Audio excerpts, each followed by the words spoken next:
So here is Kate Verini again, talking to you in the week 5 of the Revenue Management in Tourism course. And this is the third video in the selection of videos for the week. So now I'd like to talk to you about tourism, cultural heritage and revenue management. Now this is not a completely new topic. Please keep in mind the reading about the theory behind the price that you've just read about in your mind, and then consider what I'm going to present to you now. So we know that in the world today we're going through some particular demanding periods. We know we've had a financial crisis and we're trying to come out from that financial crisis very, very slowly. We know that people are striking, people are going out on the streets and demonstrating, and most of all what people want are jobs. People want jobs and they want to be able to contribute to society. And we have to be a bit careful as we move forward that we think about providing for young people today. And that is linked to revenue management, believe it or not. So I'd like you to think a little bit about visiting a tourist destination and the scenario of a family with 2 teenage children, let's say going to London. They're visiting London for 3 days. Let's think about the cost of that kind of trip. So let's say they go to a theatre. That might cost £200 for 4 people. They go to the Tower of London. To get in there, it's about £100 for 4. They might want to visit Buckingham Palace. Again, another £100. Of course, they'll need to buy food and drink during the 3 days that they're in London. That's some more money.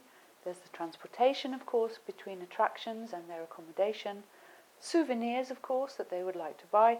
And that comes to a total of £800 for a family of 4 to visit London for 3 days, and that's a lot of money. So think about people that have no jobs and are on social benefits. For example, in the UK, people on benefits earn £70 a week, and they have to support themselves with that money. A hotel worker in London might earn, a receptionist working on the front desk might earn £18,000 a year before tax, and somebody who is, of course, in a lower paid job might be earning £12,000. So think about that amount of money. They're taxed on that, and think about how much is left at the end of the month for spending on, for example, visiting tourist attractions. Also, what I want you to think about is the fact that young people today are able to get a lot of things for free that were not available to, for example, older generations like me when I was their age. So we know the internet, going to get information via a search engine, we don't have to pay anything for that. We know we can download apps, and a lot of apps are free of charge. We can download games via apps or another way that might also be free of charge. We can use Facebook, Twitter, other social networks also, doesn't cost us anything. We can get free minutes on our mobile phone. We can download free music software, for example. We can watch extracts from some TV programs on YouTube for free. We can access now free books, free films, free operating systems, free texts, radio via the internet is free. And also today we have some free video conferencing tools even that are available, or available perhaps on a pay-as-you-go basis. So lots and lots of free things available today. So people are getting used to freemium or free things, and we need to think about that with our revenue management approaches. So perhaps we need to think about some new different types of commercial strategies. So thinking about revenue management, we might want to think about, well, the idea behind revenue management actually is to develop a wide range of products for segments with different levels of willingness to pay.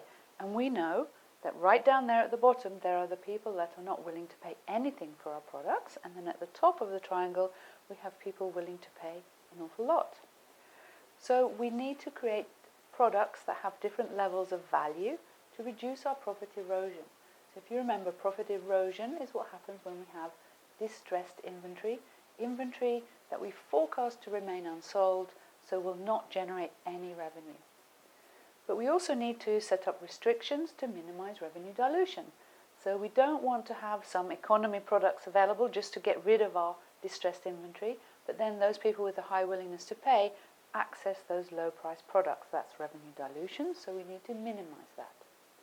So we come up with the idea in revenue management that for our lower value products or those less expensive products, you must qualify to be able to purchase one of those products. So you must be someone or do something to qualify for a lower price. So what we're going to do in the next video is to put those pieces together, the theory behind the price. We're going to think about what's happening in society today. We're going to think about the basic concept of revenue management and think about how might we deploy revenue management today in order to ensure long-term profit gains. See you in the next video.